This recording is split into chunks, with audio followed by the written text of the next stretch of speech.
За ингээ бүгдээрээ сайн байцгаана уу. Өнөөдөр сигнал автомат сигналаа дагаж арилжаа хийсний 4-р өдөр. За тэгээд өнөөдөр ерөөхдөө манай автомат сигналын систем дээр 2 сигнал ирсэн байж байгаа. Нэг нь step 300-ийн buy гэдэг сигнал.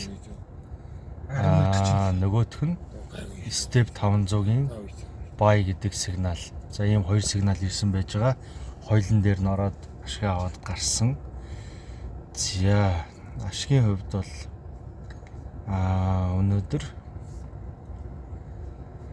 за ингээд энэ арилжаан дээр step 500-ийн арилжаан дээр $32.50 ашиг хийсэн 36 минут бариулсан арилжаа энэ доороос ороод дээр гарсан.